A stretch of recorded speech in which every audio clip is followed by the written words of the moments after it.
নেত্রকোনার আলো নিবেদিত কেমন বাংলাদেশ চান, এক সংক্ষিপ্ত ভাবনার মঞ্চ। প্রতিটা প্রশ্নে ফুটে উঠুক আপনার স্বপ্নের বাংলাদেশ। আমি আপনাদের সাথে আছি ধ্রুবিকেশা ধীরা। আজকের অতিথি শেখ শাহিন আলম সাকি, জাতীয়তাবাদী কৃষক দল নেত্রকোনা জেলার সিনিয়র যুগ্ম সম্পাদক। চলুন শুনি কেমন বাংলাদেশ চান তিনি। আমাদের অনুষ্ঠানে আপনাকে স্বাগতম। আপনি কেমন আছেন? জি আলহামদুলিল্লাহ ভালো আছি। আপনি ভালো আছেন? আলহামদুলিল্লাহ। প্রথম প্রশ্ন, আপনি নেত্রকোনা জেলা কৃষক দলের সিনিয়র যুগ্ম সম্পাদক, আপনি কেমন বাংলাদেশ দেখতে চান? আমি এমন একটি বাংলাদেশ চাই যেখানে বৈষম্য থাকবে না, অন্যায় থাকবে না, দাঙ্গা হাঙ্গামা থাকবে না, সকলের ন্যায্য অধিকার সকলেই যাতে পায়। এখানে এরকম একটি বাংলাদেশ, সুশৃঙ্খলতার একটি বাংলাদেশ আমরা চাই। প্রত্যেকটা সেক্টরে আমরা বিভিন্ন শ্রেণী পেশার মানুষ সকলেই যাতে আমরা প্রত্যেকটি সেক্টরে স্বাধীনতা থাকে, আমাদের কেউ কারো কাছে যাতে জিম্মি না হয়, আমাদের নাগরিক হিসেবে স্বাধীনতা থাকে প্রত্যেকটি সেক্টরের মানুষের। এরকম একটি বাংলাদেশ আমরা চাই। বর্তমানে দেশের কৃষকরা নানা সমস্যার মুখে। আপনি মনে করেন সবচেয়ে জরুরি কোন সমস্যাটির সমাধান দরকার এবং কিভাবে?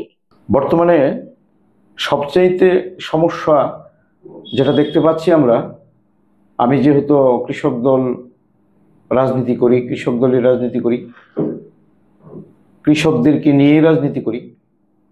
আমি যখন পুরো এলাকা ঘুরি বা নেত্রকোনা জেলায় প্রত্যেকটা ইউনিয়নে যাওয়া হয়, আমি খুব ভালো জানি কৃষকরা ভালো নেই, অত্যন্ত কষ্টে আছে। শুধু এই জন্যেই আপনার সার থেকে কীটনাশক এবং কৃষি আধুনিক যন্ত্রপাতি সহ যেগুলি থাকার কথা তাদের কাছে নেই বললেই চলে। প্রান্তিক পর্যায়ে কৃষকরা অনেক কষ্ট করে। এখানে একটা বিশাল বড় সমস্যা, আপনি ঠিকই ধরেছেন।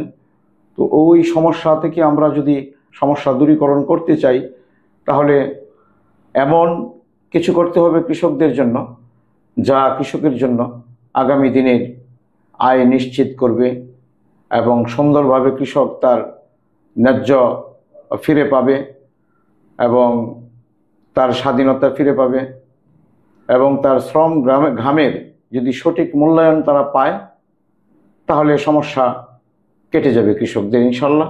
তাহলে বাংলাদেশ, কৃষক যেহেতু 80% মানুষ কৃষক বাংলাদেশের, আর কৃষক যদি ভালো থাকে দেশটাও ভালো থাকবে। আমার মনে হয় এই কৃষকদের প্রতি যদি নজর দেওয়া হয়, কৃষকের সেবা যদি নিশ্চিত করতে পারে বাংলাদেশ, তাহলে সরকার যদি নিশ্চিত করতে পারে, তাহলে অবশ্যই আমরা এই কৃষকের সমস্যা থেকে উঠতে পারবো ইনশাল্লাহ, এগুলি কাটিয়ে উঠতে পারবো। একজন কৃষক নেতা হিসেবে নেত্রকোনা জেলার কৃষকদের জীবনমান উন্নয়নে আপনার সংগঠনের কি কি ভূমিকা রয়েছে? জাতীয়তাবাদী কৃষক দল কেন্দ্রীয় কমিটির যিনি আছেন সংগ্রামী সভাপতি জনাব হাসান জাফির তুহিন, সাধারণ সম্পাদক আছেন আমাদের শহীদুল ইসলাম বাবুল সাহেব। অত্যন্ত মেধাবী মানুষ তারা। পুরো বাংলাদেশ বিচরণ করছে কৃষকের মাঝে, প্রতিটি জেলায়। এমনও আছে যে প্রত্যেকটি থানায়ও পর্যন্ত যাওয়া শুরু করেছে তারা। তো আমরা ইতোমধ্যে পেয়েছি যা আমাদের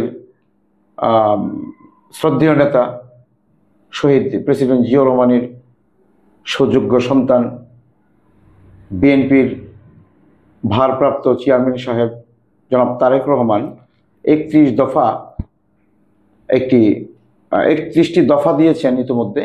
এর মধ্যে 27 দফায় উল্লেখ করেছেন আগামী দিন বিএনপির সরকার যদি ক্ষমতায় দেশের মানুষ আনে, তাহলে এখানে অনেক কিছু পরিবর্তন হবে। এমন যে আগে যা ছিল না নতুন করে তা হবে। কেমন? এখানে কৃষি বিমা, এরপরে মৎস্য বিমা, শস্য বিমা, কৃষি ঋণ ইত্যাদি ইত্যাদি সুযোগ সুবিধা কৃষকদের জন্য করবেন, এটা 27 দফায় উল্লেখ করেছেন। আমার সংগঠন কৃষকদের জন্য বহু ওই রকম যুগান্তকারী পদক্ষেপ নিয়ে রেখেছে। আগামীতে বিএনপি সরকার ক্ষমতায় আসলে আমার বাংলাদেশের কৃষক তা পাবে ইনশাল্লাহ। যুব সমাজ কৃষিকাজে অনাগ্রহী হয়ে পড়েছে। এই বাস্তবতায় আপনি কিভাবে তরুণদের কৃষির দিকে ফিরিয়ে আনা সম্ভব বলে মনে করেন? কৃষি থেকে মুখ ফিরিয়ে নিয়েছে শুধু এই জন্যই, বিগত অনেকটি বছর যাবৎ কৃষকের যে তাদের ন্যায্য মূল্য, ফসলের ন্যায্য মূল্য পায় নাই, তারা অতি চড়া দামে সার, কীটনাশক, লেবার সহ তারা ক্রয় করেছে। ফসল ফলিয়ে যখন বিক্রয় করতে যায় তখন কিন্তু তাদের পোষে না। একজন কৃষকের সন্তান বা একজন প্রতিবেশী যখন দেখে একজন কৃষকের আয় নেই, সে ঋণগ্রস্ত হয়ে যায়, তখন আস্তে আস্তে সে কৃষি থেকে মুখ ফিরিয়ে নিয়ে গিয়েছিল ইতোমধ্যে। আবার এটাও ঠিক যে বিভিন্ন কলেজ ইউনিভার্সিটিতে পড়াশোনা করে বিএমএ পাশ করে অনেক উদ্যোক্তা রয়েছেন যারা বিভিন্ন ধরনের কৃষির প্রজেক্ট নিয়ে কাজ করছেন এবং সাকসেস হচ্ছেন, এটাও সত্য। তবে এটা যাতে আরও বাড়ে, কলেজ ইউনিভার্সিটিতে পড়াশোনা করে ছাত্ররা বা এই দেশের যুব সমাজ এই কৃষি কাজে উদ্বুদ্ধ হতে পারে, তাহলে আরও বেশি ভালো হয়। তবে এখানে একটা কাজ যদি করা হয় তাহলে অবশ্যই তাদের আগ্রহ ফিরে আসবে, অনাগ্রহ থেকে আবার আগ্রহ চলে আসবে তাদের। যদি ন্যায্য মূল্য পায় তারা যদি সঠিক সম্মান পায় কৃষক হিসেবে, এবং কৃষকের ফসলের ন্যায্য মূল্য এগুলি যদি পায়, এরকম ধরনের সুযোগ সুবিধা, কৃষির যত সেবা আছে সরকারিভাবে একজন কৃষকের, তা যদি পুনরায় ফিরে পায়, অবশ্যই আগ্রহ কৃষকদের মাঝে চলে আসবে এবং যুব সমাজের মধ্যে চলে আসবে। প্রযুক্তি ও আধুনিক কৃষি ব্যবস্থা গ্রাম বাংলায় কতটা পৌঁছেছে বলে আপনি মনে করেন? প্রান্তিক পর্যায়ে যখন আমরা মিটিং করতে যাই কৃষকদেরকে নিয়ে, এরকম অনেক চাহিদা তাদের মধ্যে, যে কৃষি আধুনিক যন্ত্রপাতি বহু সরকার দিয়েছে, কিন্তু কোথায় দিয়েছে আমরা তো পেলাম না। প্রান্তিক পর্যায়ে কৃষকরা সত্যি পায়নি, যার জন্য তারা ওই যন্ত্রপাতির জন্য সবসময় হাহাকার করে বসে থেকে কখন কোন সরকার এসে তাদেরকে এগুলি দিবে, তারা ফসল ফলাবে, কৃষির উন্নতি ঘটবে, এই সব সময় তারা বসে থাকে অপেক্ষায় কোন সরকার আসবে দিবে। যদি প্রান্তিক পর্যায়ে আমরা আধুনিক যন্ত্রপাতি, কৃষি যন্ত্রপাতি দিতে পারতাম, তাহলে অবশ্যই দেশটা আরও ভালো হতো এবং কৃষকদের পরিচালনা বা কৃষকের ভাগ্য উন্নয়ন হতো সত্যিই। জাতীয়তাবাদী কৃষক দলের একজন নেতৃত্বাধীন ব্যক্তি হিসেবে আপনি মাঠ পর্যায়ে সংগঠনের শক্তি ও সীমাবদ্ধতা উভয় দিকে কেমন দেখেন? সাংগঠনিকভাবে আমরা অত্যন্ত শক্তিশালী। আমাদের এমন কোনো ইউনিয়ন নেই নেত্রকোনা জেলায় যে একটি ওয়ার্ড বাকি আছে এখনো, আমরা এই ওয়ার্ড পর্যায়ে এখনো পৌঁছতে পারি নাই বা কমিটি করতে পারি নাই, এমন না।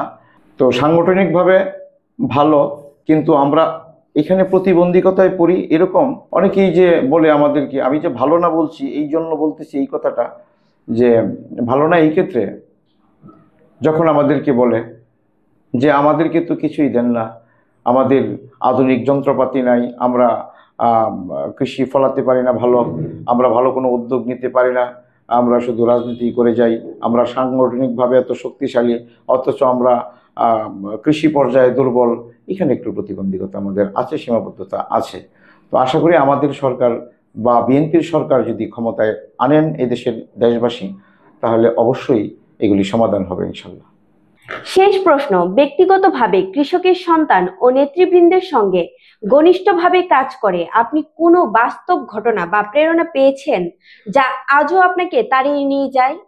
আমি কৃষকের সন্তান হিসেবে আমি নিজে খুব গর্ববোধ করি। আমি একজন কৃষকের সন্তান, এবং কৃষকের সন্তান হিসেবে আমার দেখা ম্যাক্সিমাম মানুষ ওই দেশটাকে পরিচালনা করছেন পড়াশোনা করে, একজন কৃষকের সন্তান বড় বড় চেয়ারে বসে এই দেশের দায়িত্বভার নিয়েছেন, তারাই দেশ পরিচালনা করেছেন। এটা হলো প্রথম কথা। দ্বিতীয় কথা হলো মালনির পাশের গ্রাম গোবিন্দপুর এবং কোনাপাড়া, ওইখানে আমি যখন ছোট, বোধহয় 8 থেকে 10 বছর বয়স হবে আমার, তখন আমাদের শহীদ প্রেসিডেন্ট জিয়াউর রহমান, তিনি তিলককালী নামে একটি খাল ছিল এখানে, কৃষকের উন্নয়নের জন্য, কৃষকের ভাগ্যের উন্নয়নের জন্য, সেচ ব্যবস্থার জন্য সুনিশ্চিত করার জন্য উনি লেবারদের সাথে বা শ্রমিকদের সাথে উনি নিজেই খাল কেটেছিলেন। এটা আমার প্রেরণা তখন থেকেই। আমি খুব অহংকার করি, গর্ব করি। আমার কৃষক রাজনীতিটা তখন থেকে আমার খুব ভালো লাগে, আর তাই আমি কৃষক রাজনীতিটা করি এবং করব ইনশাআল্লাহ ভবিষ্যতেও। আমরা চলে এসেছি অনুষ্ঠানের শেষ পর্যায়ে। আপনাকে অসংখ্য ধন্যবাদ আমাদেরকে সময় দেওয়ার জন্য। ধ্রুবী, আপনাকে অসংখ্য ধন্যবাদ এবং নেত্রকোনা জেলা কৃষক দলের পক্ষ থেকে অনেক অনেক অনেক ভালোবাসা রইল আপনার প্রতি, এবং নেত্রকোনার আলো নিবেদিত কেমন বাংলাদেশ চান এই প্রোগ্রামের জন্য অসংখ্য ধন্যবাদ। ভাবনা বিনিময়ে ফুটে উঠুক স্বপ্নের বাংলাদেশ। দেখছিলেন নেত্রকোনার আলো নিবেদিত কেমন বাংলাদেশ চান। এতক্ষণ আমাদের সঙ্গে ছিলেন শেখ শাহিন আলম শাকি, জাতীয়তাবাদী কৃষক দল নেত্রকোনা জেলা সিনিয়র যুগ্ম সম্পাদক।